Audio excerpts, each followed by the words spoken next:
Hallo zusammen! Mit dem heutigen Tag ist die neue Amazfit T-Rex 3 Pro erschienen. Ich hatte vorab schon die Möglichkeit, die Uhr zu testen, beziehungsweise zeige euch in diesem Video, was die Neuerungen der Uhr sind. Die T-Rex 3 Pro erscheint dabei einmal in der 48 mm Variante mit einer Dicke von 14 mm und die Uhr selbst hat ein Gewicht von 74,5 Gramm mit dem Armband. Was neu ist, ist die neue Größe, und zwar die 44 mm Variante, etwas kleiner, auch hier mit einer Dicke von 14 mm. Die Uhr ist auch etwas leichter mit 62,8 Gramm inklusive Armband. Beide Uhren haben dann auch eine Wasserdichtigkeit bis 10 ATM und preislich liegen wir hier bei 399 € in Europa für beide Größen. Ja, und da haben wir auch schon auf der linken Seite die neue T-Rex 3 Pro, auf der rechten Seite das Vorgängermodell, die T-Rex 3. Was man sehen kann, ist, vom Design her hat sich jetzt nicht wirklich was geändert. Das heißt also, der Formfaktor ist gleich geblieben. Auch die Tasten rechts und links sind hier identisch. Den ersten hardwaretechnischen Unterschied haben wir dann aber bei der Lünette. Während wir hier bei der T-Rex 3 noch die Stainless Steel Variante hatten, bekommen wir nun bei der T-Rex 3 Pro eine Titanlegierung des 5. Grades. Das heißt also, die ist auch wirklich sehr robust und sehr fest, vor allem geschützt vor Kratzern.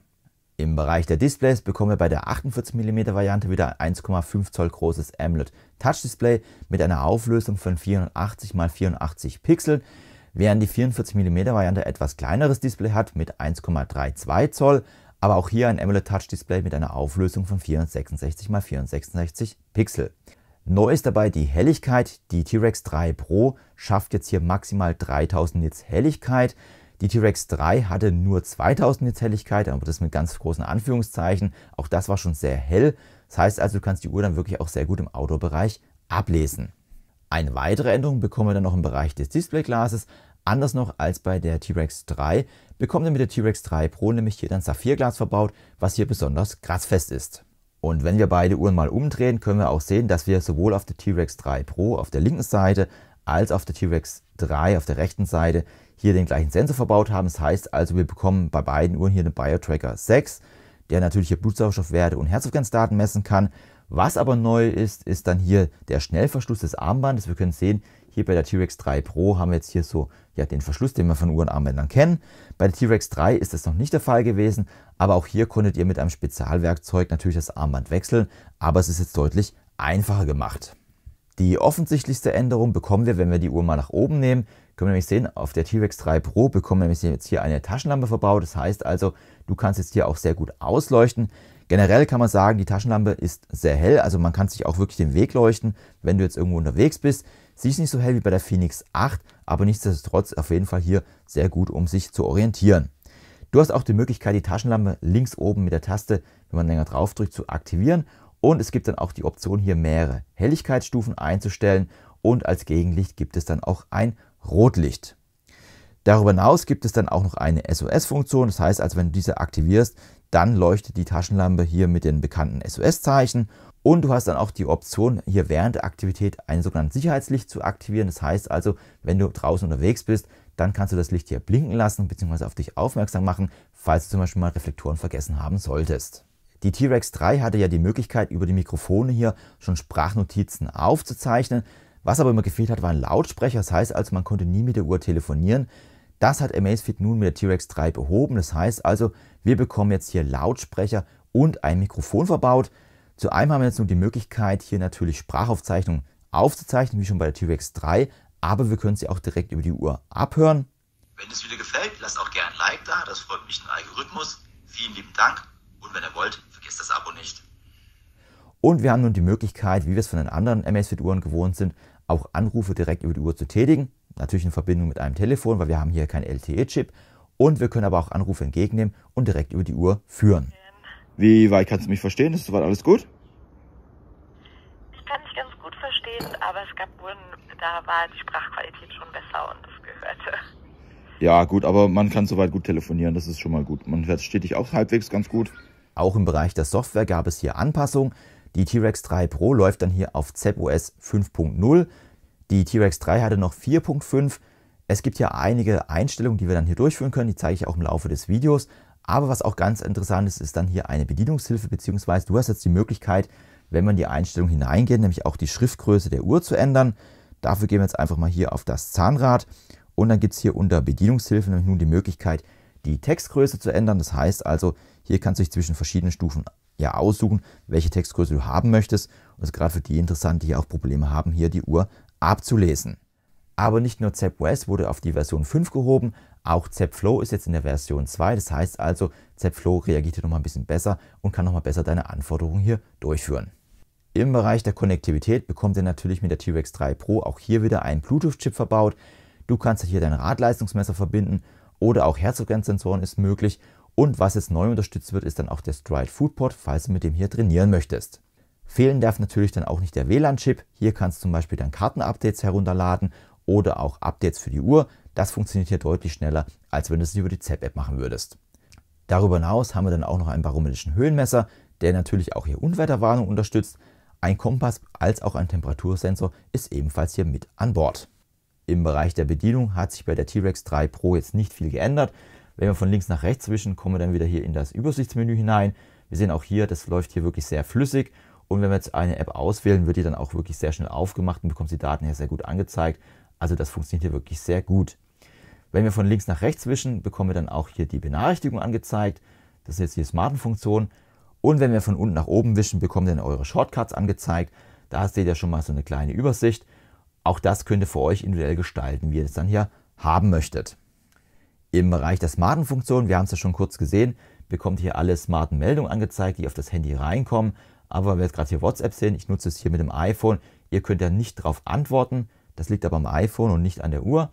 Und wir sehen auch hier, diverse Apps werden auch unterstützt und kannst dann alles hier nochmal genauer anschauen. Ich hatte es ja schon erwähnt, als Neuerung ist auf jeden Fall jetzt die Möglichkeit, über die Uhr zu telefonieren. Du bekommst auch die altbekannten Widgets, wie zum Beispiel hier auch das Wetter-Widget angezeigt.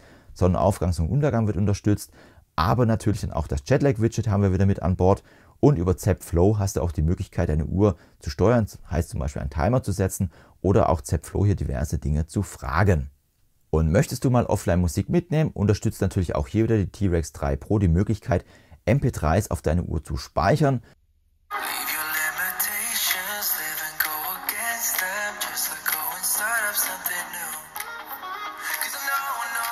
Und hast du mal dein Handy verlegt, dann kannst du auch über T-Rex 3 Pro das Handy suchen.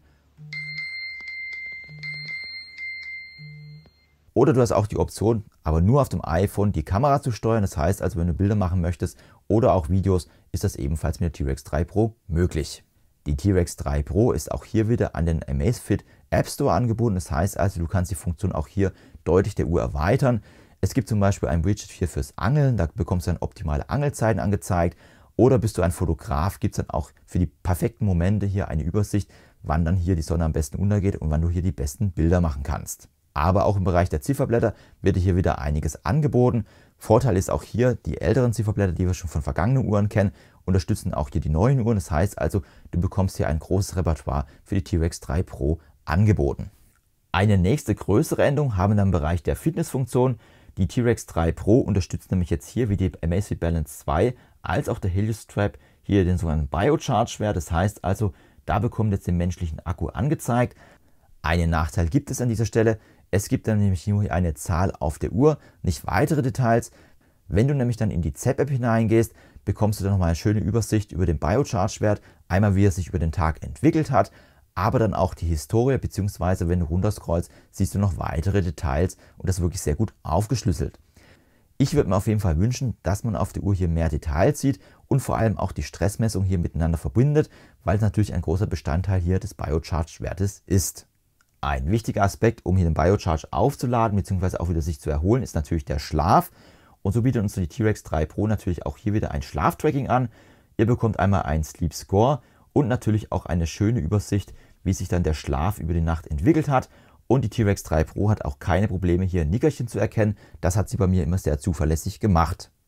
Ebenfalls gibt es dann auch eine Analyse der Herzfrequenzvariabilität. Wir sehen jetzt hier, ich bin etwas im unteren Bereich, stehe jetzt auch Achtung. Das heißt also, ich bin momentan nicht so ganz erholt, beziehungsweise mein Körper konnte sich nicht so richtig erholen. Und ihr seht auch nochmal schön alles im Detail, beziehungsweise bekommt dann auch hier die Historie der letzten 7 Tage angezeigt. Und solltest du Probleme haben, mit so einer großen Uhr zu schlafen, dann kannst du auch nachts den Helios Strap nutzen. Den kannst du hier an dein Armgelenk machen oder hier an den Bizeps. Und die Daten werden dann auch hier synchronisiert. Das heißt also, die Herzfrequenzvariabilität als auch Biocharge, als auch der Schlaf wird dann über den Helios Strap ermittelt und mit der Uhr synchronisiert. Die Amazfit T-Rex 3 Pro unterstützt dann auch hier die One-Tap-Messung. Das heißt also, hier kannst du einen Gesundheitscheck machen, beziehungsweise alle wichtigen Parameter einmal durchmessen. Es gibt natürlich dann auch die Option hier, die Herzfrequenzmessung kontinuierlich durchzuführen. Das ist aber nicht standardmäßig eingestellt. Das musst du auf jeden Fall einstellen, wenn du das haben möchtest. Und dann kannst du ja auch Grenzen oder beziehungsweise Ober- und Untergrenzen einstellen, falls du dann hier eine Herzfrequenzwarnung haben möchtest. Und wie wir es von Amazfit Uhren kennen, bekommt ihr auch hier wieder den sogenannten PAI-Wert angeboten. Der sollte immer über 100 liegen, um hier ein gesundes Leben zu haben. Und dabei sammelst du Punkte über Aktivitäten, beziehungsweise wenn du jetzt hier im Haushalt viel machst und sehr anstrengend ist, dann kannst du auch hier PAI-Punkte sammeln und wir sehen auch hier das nochmal komplett dann in der Übersicht. Und ein wichtiger Aspekt für Fitnessuhren ist natürlich auch die Gesamtübersicht. Einmal über die Schritte, wie ihr die über den Tag gesammelt habt, aber natürlich dann auch die Bewegungszeit oder Aktivzeit. Hier habt ihr zum Beispiel Sport durchgeführt beim Krafttraining, als natürlich dann auch die Stehzeit wird ebenfalls mit der T-Rex 3 Pro ermittelt. Und es gibt natürlich dann auch nochmal eine Gesamtübersicht über die Aktivkalorien als auch Passivkalorien und natürlich die Aktivitätszeit. Und was ich auch ganz toll finde, die Amazfit T-Rex 3 Pro misst auch hier die Distanz, die man läuft. Das macht es anhand der Schritte, also nicht nur mit den Aktivitäten, wie es manche andere Uhren machen. Da habt ihr es dann auch hier mit im Überblick. Im Bereich der Trainings-Widgets bekommt ihr natürlich auch hier wieder die Trainingsbelastung angezeigt. Ebenfalls wird dann auch hier die VO2 Max-Werte unterstützt, wobei ich immer noch sagen muss, dass sie leider etwas geringer ausfallen als auf meinen anderen Sportuhren. Und was auch ganz wichtig ist, ist auch die Gesamterholungszeit, damit du das dann auch hier direkt immer im Überblick hast. Ebenfalls fehlen darf natürlich an dieser Stelle auch wieder nicht der ZEP-Coach. Das heißt also, du kannst hier einen eigenen individuellen Trainingsplan fürs Laufen anlegen mit eigenen Zielen. Und dann bekommst du beim Start der Aktivität, bei der Laufaktivität angezeigt, ob du dann hier die Trainingseinheit durchführen möchtest und bekommst dann hier natürlich ein eingeleitetes Workout. Du hast aber auch die Option, hier einmal nach Trainingseffekten zu trainieren. Das heißt also aeroben, anaeroben Bereich, wenn du es möchtest. Oder ganz klassisch natürlich auch hier nach Distanz bzw. nach Kalorien und nach Sollzeit ist auch hier eine Möglichkeit. Die T-Rex 3 Pro unterstützt dann auch hier das HYROX Training. Das heißt also, wenn du hier HYROX Trainingspläne auf der ZEP-App erstellen möchtest, kannst du diese auch hier übertragen und auf der T-Rex 3 Pro durchführen. Im Bereich des Aktivitätstracking bietet hier die T-Rex 3 Pro wirklich eine Hülle und Fülle an Sportarten an. Bis zu 170 verschiedene Sportarten kannst du hier mit der Uhr aufzeichnen. Klassisch Laufen, Radfahren natürlich als Indoor-Outdoor, aber auch Klettern, Tauchen ist mit dabei und diverse Wintersportarten kannst du ebenfalls mit der T-Rex 3 Pro aufzeichnen. Ich hatte es ja schon beim HYROX Training erwähnt, das wird mit der Uhr auch unterstützt und so kannst du natürlich dann auch HYROX Races aufnehmen bzw. tracken. Das geht dann hier auch ebenfalls mit der Uhr. Neue Einstellungsmöglichkeiten gibt es dann auch innerhalb der Aktivitäten.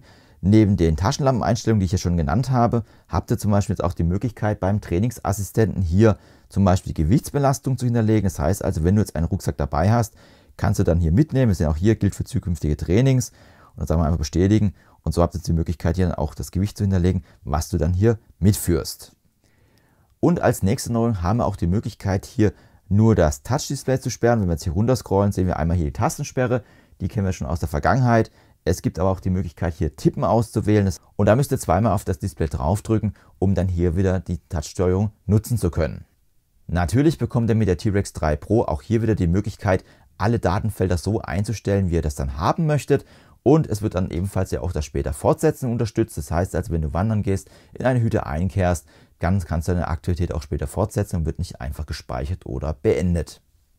Bei der Aktivität selbst hast du natürlich auch wieder eine Übersicht über deinen Pulsbereich, aber auch die Möglichkeit, Laufeffizienzwerte am Handgelenk anzeigen zu lassen. Es wird zum Beispiel die vertikale Bewegung unterstützt, Bodenkontaktzeit, alle Daten, die du hier kennst. Und es ist auch die Möglichkeit, hier nach Wattwerten zu trainieren, weil die Uhr unterstützt natürlich hier auch Wattmessung am Handgelenk. Und wenn du dann eine Aktivität durchgeführt hast, bekommst du dann auch nochmal eine schöne Datenanalyse, einmal auf die Uhr selbst, aber natürlich dann auch in der ZEP-App. Und da kannst du dann nochmal grafisch alles genau anschauen, wie zum Beispiel hier deine Laufeffizienz war, wie dein Trainingseffekt gewesen ist. Und so hast du auch hier nochmal alles schön mit im Überblick. Die größten und wohl interessantesten Änderungen gibt es dann aber im Bereich der Navigation. Zuallererst, die T-Rex 3 Pro unterstützt natürlich auch hier wieder topografische Offline-Karten. Das heißt also, hier werden zum Beispiel Points of Interest angezeigt. Du siehst die topografischen Linien des Berges, aber dann auch Unterscheidungen zwischen den Straßen, ob es eine Bundesstraße ist, eine normale Straße, hast du mit dabei und natürlich dann auch die Straßennamen. Und es dürfen natürlich dann auch nicht Wälder, Schienen und Gewässer fehlen. Das heißt also, du kannst dich mit den Karten wirklich sehr gut orientieren. Was wir neu in der ZAP-App erhalten haben, das beschränkt sich momentan aber leider nur auf Apple oder beziehungsweise auf iOS-Geräten. Bei Android gibt es noch nicht. Ist nun die Möglichkeit, Routen direkt auf der ZAP-App zu planen. Das heißt also, du bist jetzt nicht mehr darauf angewiesen, auf Komoot oder auf andere Anbieter. Nichtsdestotrotz, du kannst aber weiterhin auch hier die Komoot-Schnittstelle nutzen beziehungsweise GPX-Dateien importieren. Bei dem Routenplaner selbst gibt es aber hier und da kleine Nachteile. Zu einem werden dann nur Apple-Karten unterstützt. Du musst einmal extrem reinzoomen, um überhaupt die detaillierten Wege zu sehen. Und Trails werden hier zum Beispiel mit Apple-Karten nicht unterstützt. Es gibt dann auch die Option, schon importierte Routen zu bearbeiten. Das erweist sich aber als sehr fummelig und nicht gerade empfehlenswert. Die größte Änderung an dieser Stelle ist aber hier bei der T-Rex 3 Pro, dass diese nun routingfähig ist. Und das ist für mich auch das größte Highlight. Aber was heißt das? Die Uhr ist in der Lage, hier automatisch eigene Strecken und eigene Routen zu berechnen. Die erste Funktion, die du dabei nutzen kannst, ist dann hier Berechnung eines Rundkurses. Dieses geht fürs Radfahren, Laufen und fürs Gehen. Dabei gibst du hier eine Distanz an, als dann auch welche Himmelsrichtung du laufen möchtest. Und die T-Rex 3 Pro errechnet hier dafür eine Strecke bzw. einen Rundkurs. Bemerkenswert ist vor allem hier die Geschwindigkeit. Die T-Rex 3 Pro rechnet wirklich sehr, sehr schnell die Routen aus. Deutlich schneller, als ich es zum Beispiel bei den Phoenix-Uhren kenne. Die brauchen hier deutlich länger, um einen Rundkurs zu berechnen. Einen nächsten weiteren spannenden Punkt nennt sich dann hier Umgebung erkunden. Besser gesagt, du bekommst hier Points of Interest in deiner Umgebung angezeigt. Klassisches Beispiel ist zum Beispiel Restaurants. Du möchtest jetzt essen gehen und bist in einem fremden Gebiet, zum Beispiel Fahrrad unterwegs. Und dann hast du die Möglichkeit, im Kartenwidget das Restaurant zu suchen. Falls dich dann irgendwas anspricht, wählst du es aus, sagst, du möchtest dahin navigiert werden und dann berechnet die Uhr hier autark die Route zum Restaurant und dann kannst du dich dann hin navigieren lassen. Ein Nachteil gibt es leider, das kannst du momentan nicht während des Aktivitätstrackings durchführen. Das geht momentan nur über das Kartenwidget selbst. Eine weitere Option gibt es dann auch hier in der Karte selbst. Das heißt also, du kannst dann einfach einen beliebigen Punkt auf der Karte auswählen, wo du dann hin möchtest. Den kannst du auch speichern, aber du hast auch die Möglichkeit, dich dahin navigieren zu lassen. Und auch hier berechnet die Uhr das wirklich sehr, sehr schnell. Und ebenfalls wird hier dann Radfahren, Laufen und Gehen unterstützt. Was es momentan leider aktuell zu meinem Softwarestand noch nicht gibt, ist dann, wenn du eine Aktivität durchführst und möchtest dich dann nach Hause navigieren lassen, dann wirst du nur auf der Strecke heim navigiert, die du schon gelaufen bist, beziehungsweise kannst dann auch hier Luftlinie laufen. Schön wäre es noch, wenn Amazfit hier eine Möglichkeit anbietet, die kürzeste Strecke auszuwählen und zum Startpunkt zurück navigieren zu lassen. Die Navigation selbst läuft dann auch wieder hier sehr zuverlässig. Du bekommst dann auch hier so 70 bis 50 Meter vorher abbiegenweise auf die Uhr angezeigt, sei es auf dem Datenfeld oder auf der Karte. Und solltest du auf der Route eine Steigung haben, bekommst du auch eine Warnung, wenn die Steigung beginnt. Und du bekommst auch eine Übersicht erstmal farblich, welchen Schwierigkeitsgrad diese Steigung hat und natürlich dann auch, wo du gerade dich in der Steigung befindest. Ein ganz spannender Punkt ist natürlich auch immer wieder der Bereich Akkulaufzeit. Die T-Rex 3 Pro hat hier eine kürzere Akkulaufzeit als noch die T-Rex 3 und es unterscheidet sich natürlich dann auch von der Uhrengröße. Und ich gebe erstmal die Angaben des Herstellers an. Amazfit gibt für T-Rex 3 Pro eine 48 mm Variante bei normaler Nutzung eine Akkulaufzeit von maximal 25 Tagen an. Bei starker Nutzung wären es dann 10,5 Tage. Anders sieht es bei der T-Rex 3 Pro in der 44 mm Variante aus. Hier sind eine Akkulaufzeit bis zu 19 Tagen möglich und bei starker Nutzung sind es 7 Tage. Dabei muss man aber sagen, dass hier das Always-On-Display ausgeschaltet ist, nach 5 Sekunden auch das Display wieder ausgeht und die Herzfrequenzmessung auf alle 10 Minuten steht. Ja, da komme ich dann auch mal zu meiner Akkunutzung. Ich habe die Uhr hier im Always-On-Modus betrieben. Das Display geht hier nach 15 Sekunden aus und ich habe die kontinuierliche Herzfrequenzmessung. Das heißt also, die Uhr misst dann dauerhaft meine Herzfrequenz. Und da kam ich auf einen Akkuverbrauch von 0,8% pro Stunde. Das entspricht so grob hier 5 Tage Laufzeit. Interessant ist dann auch das Aktivitätstracking. Auch das habe ich hier im Always-On-Modus betrieben und auch hier beim besten GPS. Und da habe ich zum Beispiel eine Wanderung durchgeführt, die ging über 7 Stunden. Da hatte ich einen Akkuverbrauch von 3,15% pro Stunde. Das entspricht zu einer Laufzeit von etwa 31,5 Stunden, wenn man es hier maximal ausnutzt. Anders sah es dann beim Radfahren aus. Hier hatte ich zum Beispiel ein Leistungsmesser verbunden, habe öfters mal auf die Uhr geschaut. Da hatte ich schon einen Verbrauch von 8,3% pro Stunde. Da kam ich jetzt auf etwa 26 Stunden Laufzeit, was auch immer noch sehr gut ist. Größter Akkuverbrauch hat man aber eindeutig bei der Navigation und vor allem, wenn man auf der Karte drauf ist. Und das habe ich mal ein bisschen provoziert, also hier auch im Always-On-Modus auf der Karte. Und da kam ich auf einen Verbrauch von etwa 12,15% pro Stunde.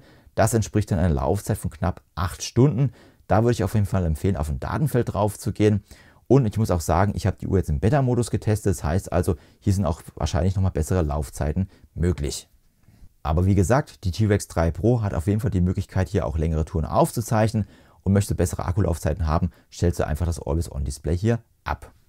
Ein weiterer spannender Punkt haben wir dann im Bereich der GPS-Messung. Die T-Rex 3 Pro bietet uns hier das L1 und L5 Band an. Das heißt also das beste GPS, was man auf dem Markt bekommen kann. Die GPS-Tracks werden auch hier wirklich sehr gut aufgezeichnet. Gerade Linien sind hier schön gerade. Auch in den Gebieten, wo die Messung etwas schwieriger ist, zum Beispiel im Wald, weiß die T-Rex 3 Pro hier wirklich zu überzeugen. Leider hat die Uhr so ein kleines Problem, dass sie manchmal bei den Kurven etwas abkürzt als zum Beispiel jetzt andere vergleichbare Uhren und da der Weg nicht exakt wiedergegeben wird. Und das hat dann auch zur Folge, dass manchmal die Strecken etwas kürzer werden, wenn die Messung etwas schwieriger war. Wir reden hier bei 9 Kilometer Touren von etwa 80 bis 100 Meter Unterschied zwischen den anderen Sportuhren. Das Problem habe ich ja nicht nur auf der T-Rex 3 Pro, das hatten wir schon auf der T-Rex 3, auf der Balance 2. Das scheint hier so ein Algorithmusproblem von Amazfit zu sein. Zu guter Letzt werfen wir noch einen kurzen Blick auf die Herzfrequenzmessung, besser gesagt ein Vergleich mit einem Brustgurt. Wir können ganz gut sehen, dass bei meinem ersten Lauf nur zwischen der Minute 13 und 18 so eine kleine Abweichung bei der Messung gab. Anders sieht es dann beim Traillauf aus. Hier gab es ein paar Fehlmessungen mehr. Vor allem, wenn es dann hier bergab geht, kann es dann schon mal hier zur Abweichung kommen. Aber nichtsdestotrotz, auch hier hat insgesamt die T-Rex 3 Pro hier wirklich sehr gut performt. Wir können auch sehen, der Puls geht oft hoch und runter und das wurde wirklich sehr gut abgebildet. Bei meinem zweiten Traillauf sah das dann ähnlich aus. Auch hier wurden die Herzfrequenz-Auf- und Abgänge wirklich sehr gut erkannt. Aber auch hier war es wieder so, sobald es dann bergab ging, gab es dann hier ein paar Fehlmessungen. Ganz spannend sind dann auch hier beim Radfahren immer wieder Gravel-Touren, weil dann Schläge auf das Handgelenk kommen, beziehungsweise durch die Erschütterung. Wir können ganz gut sehen, dass die T-Rex 3 Pro wirklich sehr gut performt hat, was die Herzfrequenzmessung angeht. Bei Minute 46 sehen wir jetzt ein paar rote Striche, das sind einfach Fehlmessungen des Brustgurtes. Als auch dann bei Minute 16 können wir sehen, dass hier so ein Strich nach unten geht, ein blauer. Das war einfach hier, da hatte ich die Uhr auf Pause gestellt, habe was kurz eingestellt und da hat die Uhr einfach hier die Herzfrequenzdaten bzw. das Aktivitätstracking gestoppt und daher haben wir hier so einen kleinen Abstand. Das ist also keine Fehlmessung der Uhr. Also insgesamt kann ich sagen, ich bin wirklich sehr zufrieden, was die Messung angeht. Und wenn wir dann noch einen Blick auf das Krafttraining werfen, können wir sehen, dass die T-Rex 3 Pro zumindest bei mir hier die Verläufe halbwegs erkannt hat. Leider wurden die Spitzen nicht alle erkannt. Das hat bei mir zum Beispiel die Amazfit Balance 2 deutlich besser gemacht, obwohl hier der gleiche Sensor verbaut ist. Ich kann mir es nur erklären, dass die Uhr einfach anders konstruiert ist, dass es hier vielleicht da Probleme gibt bei der Messung, bei meinem Handgelenk und daher die Abweichung hier stattfinden. Bei meinem zweiten Krafttraining sah es dann ähnlich aus. Zwar haben wir hier auch den Verlauf, aber dann auch die Spitzen, zum Beispiel bei Minute 5, Minute 7 oder bei Minute 21 wurden dann auch hier von der T-Rex 3 Pro nicht ganz so erkannt, wie ich das dann haben möchte. Ja, da komme ich auch zu meinem Fazit der T-Rex 3 Pro. Insgesamt muss man sagen, die T-Rex 3 Pro ist eine sehr gute Erweiterung zu der T-Rex 3. An allen Punkten wurde gearbeitet. Wir haben jetzt einen Lautsprecher mit an Bord. Wir haben jetzt endlich eine Taschenlampe, die finde ich wirklich sehr gut. Das ist für mich eigentlich das Feature, was ich sehr gerne nutze. Und wir haben vor allem eine routingfähige Uhr. Und das ist auch der zweite Hersteller auf dem Markt, der das überhaupt anbietet, neben Garmin. Suunto kann das nicht, Polar kann das nicht, aber Amazfit hat nun diese Funktion mit an Bord. Die Routing-Funktion wird momentan zwar nur von 3 Aktivitäten unterstützt. Es wäre auch noch schön, wenn Wandern mit dabei wäre. Und ich würde mir auch wünschen, dass man sich dann nach Hause navigieren lassen kann, wenn man jetzt mal irgendwo unter Strecke unterwegs ist. Und zwar den kürzesten Weg und nicht einfach nur zurück navigieren. Aber das sind auf jeden Fall tolle Ansätze, die Amazfit hier hat. Mit der Biocharge-Funktion bekommt er auch eine Übersicht des menschlichen Akkus. Auch hier würde ich mir auf jeden Fall wünschen, dass man das hier mit den Stressmessungen zusammen verheiratet und ein Abbild zeigt, so wie wir es zum Beispiel auch von Garmin mit der Garmin Body Battery kennen. Das heißt also, wir haben jetzt hier viele neue Funktionen hinzubekommen. Ich würde mir auf jeden Fall wünschen, dass Amazfit jetzt nicht nur an weiteren Funktionen arbeitet, die hinzukommen, die auch wirklich toll sind, sondern auch die Funktionen mehr miteinander zusammen verzahnt. Das heißt also, zum Beispiel beim Training auch so eine Art Trainingsbereitschaft anzeigt oder zum Beispiel, wie gesagt, bei Biocharge hier die Stressmessung mit zusammenbringt und auch hier weitere Informationen auf die Uhr anzeigt und nicht nur in der ZEP-App. Du kannst mir auch gerne mal in den Kommentar schreiben, was du von der neuen T-Rex 3 Pro hältst. Ist es für dich ein Upgrade wert? Oder hast du auf die Uhr gewartet, willst du die kaufen? Schreib es mir gerne rein, ich freue mich auf einen regen Austausch. Wenn du noch mehr zum Thema Amazfit sehen möchtest, ich habe auch meine Playlist rund um Amazfit, da kannst du mal reinschauen. Beziehungsweise, wenn du neu auf dem Kanal bist, ich habe auch eine Best-of-Playlist meines Kanals, da kannst du reinschauen, was hier sonst noch alles so stattfindet. Wenn dir das Video gefallen hat, lass auch gerne einen Daumen hoch da, das freut mich, den Algorithmus. Ansonsten bin ich an der Zeit. Tschüss, bis zum nächsten Mal.